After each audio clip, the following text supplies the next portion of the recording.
আজকে চলে আসলাম ১৬০০ বছরের অধিক পুরাতন একটি জায়গা ভরত রাজার দেউলে। বর্তমানে এটি মহেস্থানগড় নামেই পরিচিত।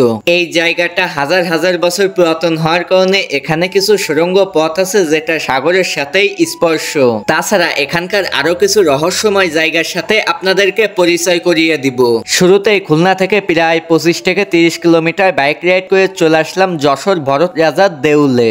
এখানে এসে জনপ্রতি ১০ টাকা করে টিকিট কেটেই ভিতরে প্রবেশ করতে হবে। তাছাড়া এখানে দেশি পর্যটকদের জন্য ১০ টাকা, মাধ্যমিকদের জন্য ১০ টাকা এবং বিদেশি পর্যটকদের জন্য কিন্তু ২০০ টাকা করে টিকিট কেটেই ভিতরে প্রবেশ করতে হবে। দেন টিকিট কেটে ভিতরে ঢুকলেই দেখতে পারবেন উঁচু আকৃতির পাহাড় সমান বিশাল একটি জায়গা। সেখানে ওঠার জন্য সুন্দর একটা সিঁড়ি আছে, সেই সিঁড়ি বেয়ে বেয়ে কিন্তু আপনি সেই উপরে উঠতে পারবেন। তাছাড়া এই জায়গাটা ঠিক ১৬০০ বছর আগে যেমন ছিল এখনো কিন্তু ঠিক তেমনই মাথা উঁচু করে দাঁড়িয়ে আছে।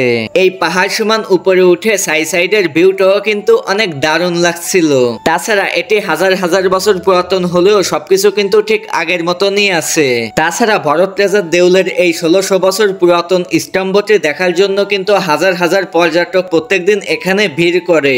তবে এখানে তেমন কিছু দেখার না থাকলেও দেখার মতনই আছে শুধু আকার আকৃতি এবং হাজার বছরের ইট এবং এই উঁচু পাহাড়টা। তাছাড়া এখানে যে সুড়ঙ্গ পথটি ছিল যেখান থেকে কিছু মারলেই ডাইরেক্টলি চলে যেত সাগরে, সেটি কিন্তু এখন বন্ধ হয়ে গেছে। কারণ এই জায়গাটি হাজার যুগ পুরাতন হওয়ার কারণে সেই রাস্তাটি আর নাই। যাই হোক, এখানে আপনারা কিভাবে আসবেন চলুন সেটাই আপনাদের সাথে শেয়ার করি। এখানে আসতে গেলে আপনাকে শুরুতেই আসতে হবে খুলনা সোনারাঙ্গা বাস স্ট্যান্ডে। সেখান থেকে বাসে উঠে ডাইরেক্টলি চলে আসবেন শুকনাগড় বাজারে। সেখান থেকে জনপ্রতি ২০ থেকে ২৫ টাকা দিয়ে মাইন্ডা কিংবা ইজি বাইকে করে চলে আসবেন ভরত রাজার দেউলে। তাছাড়া এখানে আপনারা কে কে এসেছেন অবশ্যই কমেন্টে জানাবেন। তবে এখানে সকালের দিকে প্রচন্ড রোদ থাকার কারণে বিকালের দিকে আসলে কিন্তু সুন্দর একটা সময় কাটাতে পারবেন। তার সাথে এখানে আপনার প্রিয়জনকে নিয়ে আসলেও কিন্তু দারুণ লাগবে। তাছাড়া এখানে বিশাল বড় আকৃতির একটি বট গাছও আছে যেটি ভরত রাজার দেউলের আরো একটি ঐতিহ্য।